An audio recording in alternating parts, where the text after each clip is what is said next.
अस्सलाम वालेकुम dear students. आज का हमारा जो टॉपिक है वो है मिक्सचर की डिफिनीशन, उसके टाइप्स और उसके दरमियान जो है वो उस टाइप्स के दरमियान जो है वो डिफरेंसेस। तो चलिए स्टार्ट करते हैं।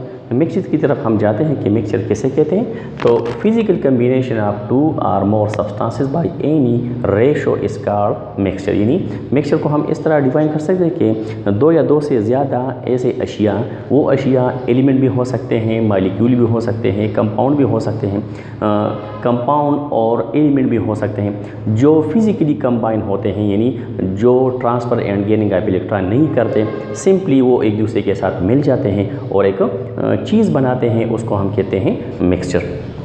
तो मिक्सचर में हमारे पास जो एग्ज़ाम्पल है वो है air, salt solution, sugar solution, muddy water, राख, आइसक्रीम, ये सारे हमारे पास जो है वो मिक्सचर हैं। अब मिक्सचर की जो टाइप्स है वो दो है, यानी एक को हम कहते हैं होमोजीनियस मिक्सचर और दूसरे को हम कहते हैं हेट्रोजीनियस मिक्सचर। अब होमोजीनियस मिक्सचर को हम अमूमन बाज़ औक़ात हम इसको सॉल्यूशंस का नाम भी देते हैं और हेट्रोजीनियस मिक्सचर को हम अमूमन सस्पेंशन का नाम देते हैं। तो होमोजीनियस हैविंग यूनिफॉर्म कंपोजिशन, यानी इसकी कंपोजिशन जो है वो यूनिफॉर्म होगी। यूनिफॉर्म इसका मतलब ये है कि जो होमोजीनियस मिक्सचर होगा उसमें जो चीज़ हल हो जाती है, मिसाल के तौर पर हम सोल्यूशन लेते हैं तो सोल्यूशन में दो कंपोनेंट्स होंगे, एक तो होगा सॉल्यूट, एक होगा सॉल्वेंट। तो उन दोनों का जो रेशो है वो थ्रू आउट द मिक्सचर वो यकसा होगा, उसको हम कहते हैं होमोजीनियस मिक्सचर, यानी हैविंग यूनिफॉर्म कंपोजिशन, जिसकी कंपोजिशन यूनिफॉर्म होगी। मिसाल के तौर पर एयर है, साल्ट सोल्यूशन है, एलॉय है, यानी जिसको हम बर्थ कहते हैं, सॉलिड सोल्यूशन, इसको हम कहते हैं एलॉय। एलॉय को हम कहते हैं सॉलिड सोल्यूशन। हमारे पास इसमें एग्जाम्पल है ब्रास या ब्रॉन्ज, पीतल और तांबा, इसकी मिसालें हैं। तो ये होमोजीनियस मिक्सचर कहलाता है। हेट्रोजीनियस मिक्सचर ऐसा मिक्सचर जिसमें कंपोजिशन जो है, जो कंपोनेंट इन्वॉल्व होते हैं उसकी कंपोजिशन यूनिफॉर्म नहीं होती। बाज़ जगह पर सॉल्यूट की मिकदार ज़्यादा होगी, बाज़ जगह पर सॉल्वेंट की मिकदार जो है वो ज़्यादा होगी।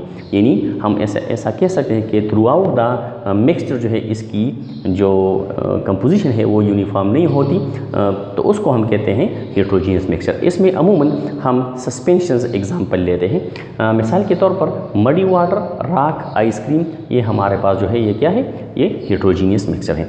अब इन दोनों को हम इसकी डिफरेंसेस जो है वो हम डिस्कस करते हैं कि इसमें कौन कौन से यानी ये किस पॉइंट्स पर ये एक दूसरे के साथ जो है एक दूसरे से मुख्तलिफ हैं। तो होमोजीनियस मिक्सचर और हेट्रोजीनियस मिक्सचर। होमोजीनियस इसकी कंपोजिशन यूनिफॉर्म होगी, यानी थ्रू आउट द मिक्सचर इसकी जो कंपोजिशन है, जो सॉल्यूट है या सॉल्वेंट है, अगर हम सोल्यूशन लेते हैं इसकी एग्जांपल, तो उसमें उसकी जो कंपोजिशन है वो यूनिफॉर्म होगी थ्रू आउट द मिक्सचर, और इसकी कंपोजिशन यूनिफॉर्म नहीं होगी। बाज़ जगह पर सॉल्यूट की मिकदार ज़्यादा होगी, बाज़ जगह पर सॉल्वेंट की मिकदार ज़्यादा होगी, तो इसलिए हम इसको यूनिफॉर्म सोल्यूशन या यूनिफॉर्म कंपोजिशन नहीं कहेंगे, उसकी कंपोजिशन यूनिफॉर्म नहीं होगी। अब अगर हम सोल्यूशन बनाते हैं तो अगर हम उसको कुछ देर के लिए रखते हैं या ज़्यादा अरसे के लिए रखते हैं तो उसमें सॉल्यूट जो है वो नीचे यानी पेंदे में बैठ सकते। तो इसलिए हम कहते हैं कि solute particle can not be settle down at the bottom. ये पॉइंट मैंने डिस्कस किया कि पार्टिकल जो है, सॉल्यूट पार्टिकल, वो नीचे यानी किसी भी सोल्यूशन के पेंदे में नहीं बैठेगा।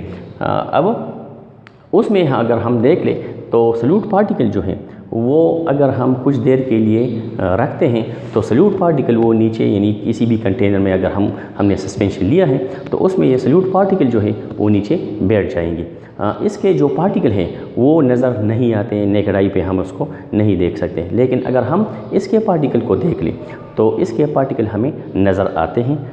तो ये माइक्रोस्कोप के ज़रिए भी हम नहीं देख सकते एक दूसरे से अलहदा, और ये हम नेकेड आई से भी हम देख सकते हैं।